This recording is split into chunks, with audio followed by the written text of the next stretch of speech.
دوستو بعض زخم جسم پر نہیں روح پر لگتے ہیں، اور ڈائن ڈرامہ سیریل میں نہال کی روح پر جو زخم لگے ہیں اب وہ زخم حساب مانگ رہے ہیں۔ جی ہاں، ظلم جب حد سے بڑھ جائے تو انصاف خود دروازہ کھٹکھٹاتا ہے، اور زوار شاہ اب وہ دروازہ کھول چکا ہے۔ زوار شاہ جس کی آنکھوں نے خود اپنی بہن فوزیہ اور بہنوئی عامر کی گھٹیا سازش کو دیکھ لیا ہے، نہ صرف سنا بلکہ اپنی آنکھوں سے عامر کو نہال کی عزت پر حملہ کرتے دیکھا تھا، اور فوزیہ وہ فوزیہ جسے نہال کی سادگی اور بے بسی پر ترس نہ آیا، وہ نہال کے کھانے میں زہر ملا کر اس کی جان لینے کی کوشش کرتی ہے۔ لیکن دوستو، چونکہ زوار شاہ فوزیہ کا بھائی ہے، اسی لیے وہ ان دونوں کو ایک آخری موقع دیتا ہے۔ زوار شاہ سخت لہجے میں اپنی بہن سے کہتا ہے، اگر تم دونوں نے نہال سے معافی نہ مانگی تو تم دونوں کو اس گھر میں رہنے کے لیے جگہ نہیں ملے گی۔ دوستو، خوف اور شرمندگی کے مارے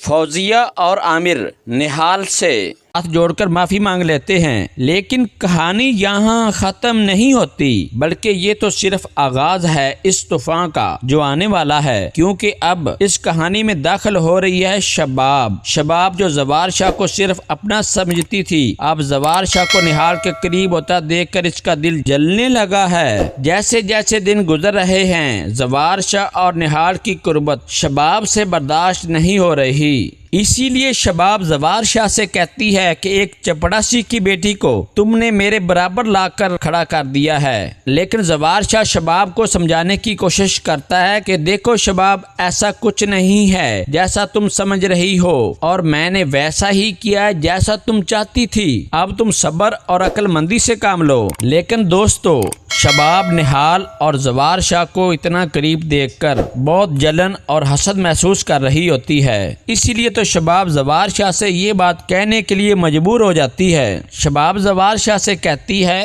مجھے جو ڈراؤنا خواب آیا تھا اب وہ شاید سچ ہوتا دکھائی دے رہا ہے۔ دوستو، اب یہ دیکھنا باقی ہوگا کہ شباب زوار شاہ اور نہال کو کس حد تک ایک دوسرے کے قریب آتا دیکھ کر برداشت کر پائے گی۔ اپنی رائے کا اظہار کمنٹ سیکشن میں ضرور دیجیے گا، اور اگر آپ کو میری آج کی یہ ویڈیو اچھی لگی ہو تو اسے لائک اور میرے چینل کو سبسکرائب کرنا مت بھولیے گا، تاکہ میری ہر آنے والی ویڈیوز آپ کو بر وقت ملتی رہیں۔ اپنا خیال رکھیے گا، ملتے ہیں اگلی ویڈیو میں، تب تک کے لیے اللہ نگہبان۔